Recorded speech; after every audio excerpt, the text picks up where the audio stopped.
अशोक जी, एक बात बताइए कि चुनावी राजनीति में आप काफ़ी दिन से हैं। प्रचार में, लोगों से मिलने जुलने में, लोगों के रिएक्शंस में कितना बदलाव देख रहे हैं 2009 से लेकर 2024 तक? 2024 अब राजनीतिक कल्चर इस देश की बदल गई है। अच्छा। पहले लोग नेताओं से थोड़ा सा हिचकते थे, शर्म करते थे कोई भी सवाल वो करने में। आज का युवा उस तरीके का नहीं है, वो बहुत ब्लंटली बात करता है, अगर सपोर्ट में है तो भी और अगर विरोध में है तो भी। पर मैं इतना ज़रूर कहना चाहूँगा कि सब चीज़ें दायरे में होनी चाहिए। पार्टी कोई भी हो, कोई भी नेता हो, हमें संयम का ध्यान रखना चाहिए।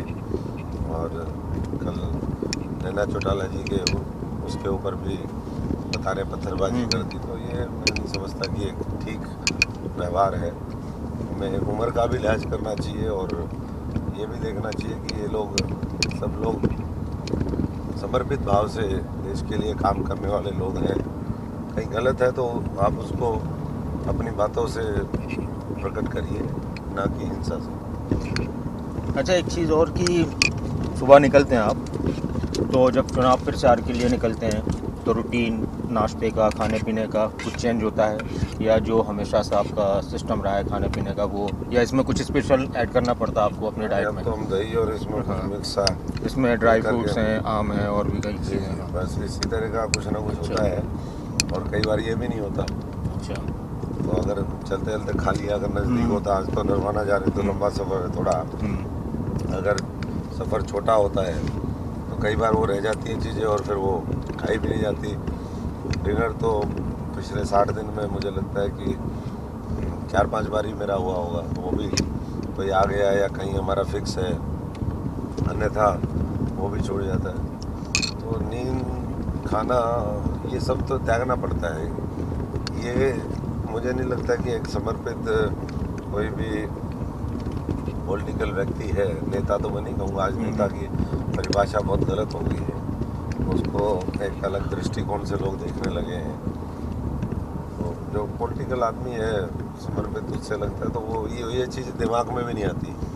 अब हम 1-2 घंटा सो के भी दोबारा काम पे निकल जाते हैं। एक नॉर्मल आदमी के लिए वो सोचना बड़ा मुश्किल होता है। तो जो मिल जाए वो सही।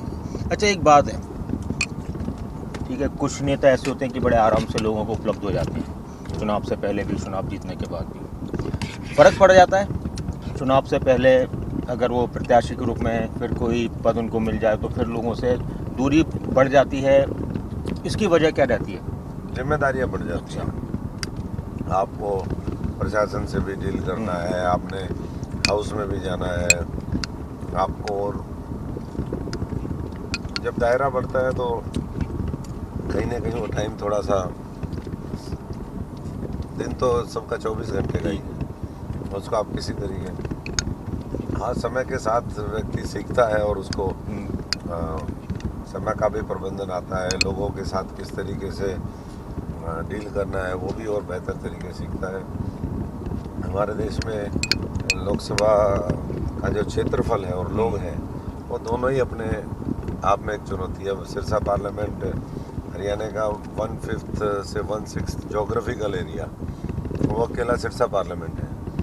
तो अगर हम चौटाला गांव से चले तो नरवाना करीबन 250 किलोमीटर तक आ जाता है। ऐसे ही राजस्थान के बॉर्डर से तलवाड़ा है हमारा, इलाहाबाद, वहाँ से करेंगे तो मोटा मोटा वही दूरी होगी। तो इतने देर में तो हम सिरसा से दिल्ली पहुँच जाते हैं। तो ये चुनौती है, और क्योंकि आबादी है तो मैनेजमेंट उसका भी हमें देखना है। 20 लाख के आसपास इलेक्टोरेट है, 30-35 लाख आबादी, तो उनके भी हमें देखने पड़ते हैं। सब तरह के लोग आते हैं, मिलते हैं। तो लोगों को इतना ज़रूर समझना चाहिए कि हम किसका क्या दायरा है, किससे क्या काम लेना चाहिए। कई बार हम ये सुनना ही नहीं चाहते, हमारी तकलीफ़ है तो हम एक MP से MC और पंचायत मेंबर का काम करवाना चाहते हैं।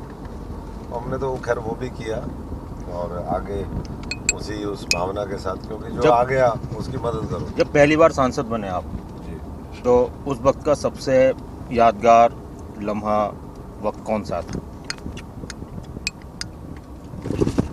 सांसद बने तो रोज सीखने को मिला। संगठन की बैकग्राउंड से थे, इलेक्ट्रल पॉलिटिक्स में आए, सिरसा के लोगों ने आशीर्वाद दिया, 33 साल की उम्र में सांसद बनाया। उसके बाद संघर्ष भी देखा, तो मैंने तो यहाँ भी देखा और राजनीति का पाताल लोक भी देखा, तो दोनों देखे और उसमें बहुत कुछ सीखा भी। बाढ़ आई तो अलग तरीके की चीज़ें थी, अलग तरीके की चुनौतियाँ थी, कैसे काम करना है, लोग कैसे करते हैं। तो 15 वर्ष जो है वो सीखने के रहे बहुत, और व्यक्ति तो हर दिन सीखता रहता है। तो इस पूरी यात्रा को हमने तो बहुत आनंद के साथ जिया है, और कोई गिले शिकवे नहीं किसी से, और किसी के हैं हमारे से उसको दूर कर देंगे। अच्छा,